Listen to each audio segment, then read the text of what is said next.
Bapak Ibu, selamat pagi. Puji Tuhan, pada pagi hari ini kita boleh kembali bersama-sama merenungkan firman Tuhan. Dan mari kita akan belajar kebenaran firman Tuhan dan kita mengawali di dalam doa.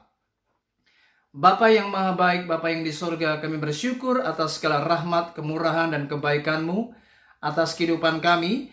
Dan pada pagi hari ini kami rindu mendengarkan firman-Mu. Mari Tuhan Roh Kudus tolong kami untuk kami mampu menangkap dan mengerti kebenaran firman Tuhan pada pagi hari ini.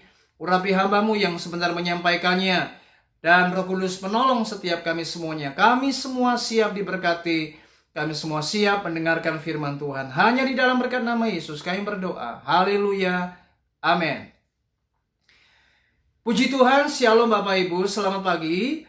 Pagi ini kita akan kembali merenungkan firman Tuhan dengan sebuah tema.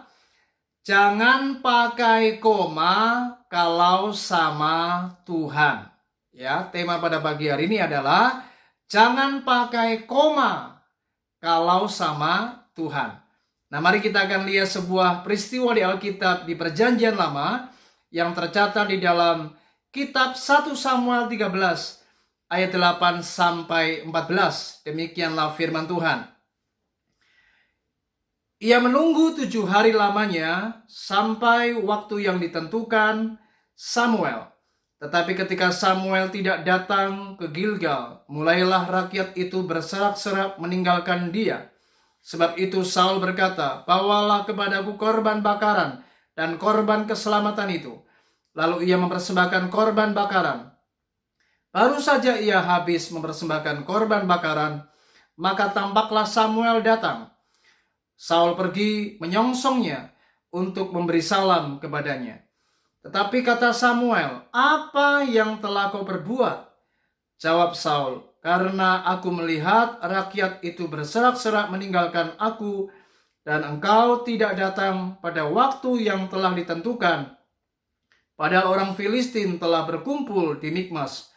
Maka pikirku, sebentar lagi orang Filistin akan menyerang aku di Gilgal. Padahal aku belum memohonkan belas kasihan Tuhan. Sebab itu aku memberanikan diri lalu mempersembahkan korban bakaran." Kata Samuel kepada Saul, "Perbuatanmu itu bodoh, karena engkau tidak mengikuti perintah Tuhan Allahmu yang diperintahkannya kepadamu. Sebab sedianya Tuhan mengokohkan kerajaanmu atas orang Israel untuk selama-lamanya. Tetapi sekarang kerajaanmu tidak akan tetap. Tuhan telah memilih seorang yang berkenan di hatinya, dan Tuhan telah menunjuk dia menjadi raja atas umatnya, karena engkau tidak mengikuti apa yang diperintahkan Tuhan kepadamu." Nah, Bapak Ibu, apa yang baru saja kita baca adalah sebuah peristiwa bagaimana Raja Saul tidak mengikuti apa yang diperintahkan oleh Tuhan. Saudara, pada waktu itu Saul telah diurapi menjadi raja atas bangsa Israel, dan ia telah memerintah selama 2 tahun.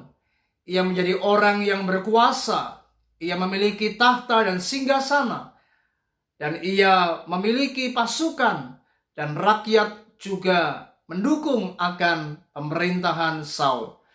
Namun rupanya ketika bangsa Filistin menyerang bangsa Israel, di mana pada waktu itu situasi sudah sangat terdesak dan rakyat berserak-serak meninggalkan Saul, maka apa yang terjadi? Alkitab mencatat Saul telah memberanikan diri mengambil sebuah langkah, yaitu di mana ia mempersembahkan korban bakaran di hadapan Tuhan untuk meminta belas kasihan Tuhan, karena ia benar-benar sangat ketakutan jika bangsa Filistin nanti menyerang Saul di Gilgal. Saudara, sebenarnya Gilgal adalah tempat di mana Saul pernah diurapi menjadi raja, dan Nabi Samuel pernah berfirman kepada seluruh bangsa Israel agar seluruh rakyat Israel dan termasuk juga raja harus hidup takut akan Allah dan mengikuti apa yang menjadi perintah Tuhan. Dan mereka harus tunduk kepada apa yang Tuhan perintahkan. Namun rupanya, apa yang disampaikan oleh Samuel ini telah dilanggar oleh Saul. Dan Saul memberanikan diri untuk mengambil korban bakaran dan mempersembahkannya di hadapan Tuhan.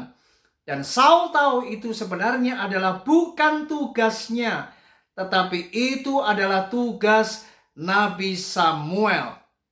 Dan kalau kita melihat di ayat 12, maka Saul berkata, "Maka pikirku sebentar lagi orang Filistin akan menyerang aku di Gilgal. Padahal aku belum memohonkan belas kasihan Tuhan. Sebab itu aku memberanikan diri lalu mempersembahkan korban bakaran." Bapak Ibu, apa yang baru saja kita lihat, bagaimana Saul ini memberikan sebuah alasan di hadapan Nabi Samuel. Dan ia benar-benar melakukan tindakan yang sangat tidak berkenan di hadapan Tuhan. Dan Samuel sangat marah. Dan ia berkata, "Perbuatanmu itu bodoh." Karena apa? Karena Saul tidak mengikuti perintah Tuhan. Nah Bapak Ibu, dari kisah ini kita bisa belajar bagaimana, kenapa Saul dikatakan oleh Samuel bodoh. Dan bahkan Samuel telah memberikan sebuah pernyataan, "Engkau tidak mengikuti perintah Allah."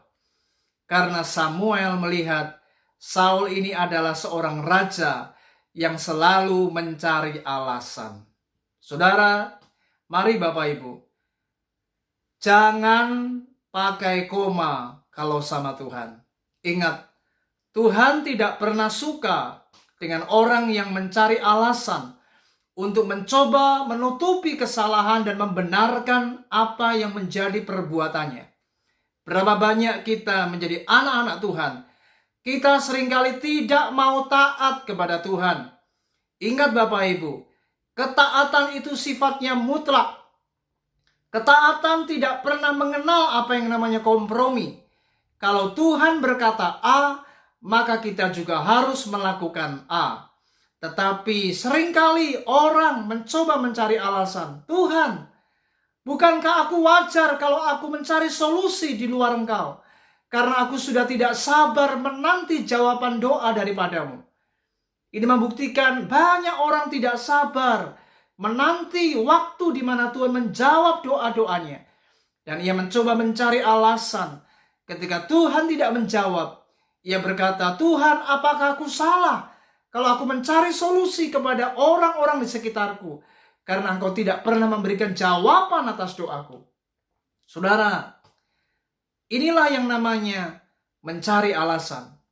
Dan ada banyak pula orang ketika diberi nasihat, diberi teguran oleh Tuhan, mencoba mencari alasan di hadapan Tuhan untuk membenarkan diri. "Tuhan, bukankah aku tidak salah? Mengapa aku yang harus mengampuni? Mengapa aku yang harus menjadi korban dari peristiwa ini?" Dan kita seringkali tidak mau belajar tunduk atas apa yang Tuhan perintahkan. Dan kita mencari alasan-alasan untuk menjadi kesenangan kita. "Tuhan, bukankah ini wajar? Ini adalah hal yang baik yang aku lakukan. Aku tidak melakukan pelanggaran." Kita mencoba memberikan alasan untuk membenarkan diri kita karena kita menyukai apa yang kita lakukan. Kita menyukai apa yang menjadi kesenangan kita. Dan padahal kita lupa apa yang menjadi kesenangan kita, apa yang menjadi hal yang wajar untuk pola pikir kita, untuk apa yang menjadi keinginan kita. Tapi belum tentu apa yang kita anggap wajar, yang kita anggap ini benar, yang kita anggap ini boleh, tetapi itu ternyata tidak berkenan di hadapan Tuhan. Sebab apa? Sebab apa yang benar menurut kita, tetapi jika itu tidak sesuai dan melanggar kebenaran firman Tuhan, maka itu tetap namanya sebuah pelanggaran. Ketaatan tidak ada istilah untuk melanggar. Orang yang taat tidak akan pernah melanggar. Orang yang taat itu mutlak tunduk kepada perintah Tuhan. Nah Bapak Ibu, Saul gagal bukan karena ia kalah perang, Saul gagal bukan karena ia tidak memiliki kemampuan untuk melawan bangsa Filistin. Tetapi Saul gagal karena ia tidak mentaati perintah Tuhan lewat sang nabi, yaitu Nabi Samuel. Dan kita seringkali juga demikian. Kegagalan kita bukan karena serangan-serangan yang mencoba menyerang iman kita, dan itu serangan dari luar. Tetapi kegagalan yang paling sangat tidak kita sadari, dan itu terjadi di dalam hidup kita adalah karena kita memiliki sikap yang tidak mau tunduk kepada otoritas firman Tuhan. Kita tidak mau taat untuk melakukan apa yang Tuhan perintahkan. Dan inilah yang namanya kegagalan. Dan ingat, ketika kita pakai koma dengan Tuhan, kita sudah gagal, Bapak Ibu. Mari, jangan pakai koma kalau sama Tuhan. Kalau Tuhan bilang titik, ya kita harus taat dan lakukan apa yang Tuhan katakan. Dan kiranya renungan pada pagi hari ini menolong kita dan menyadarkan kita kembali untuk kita tidak pernah mencari alasan apapun dengan Tuhan. Tuhan Yesus memberkati kita. Selamat bekerja, selamat beraktivitas. Puji Tuhan. Shalom.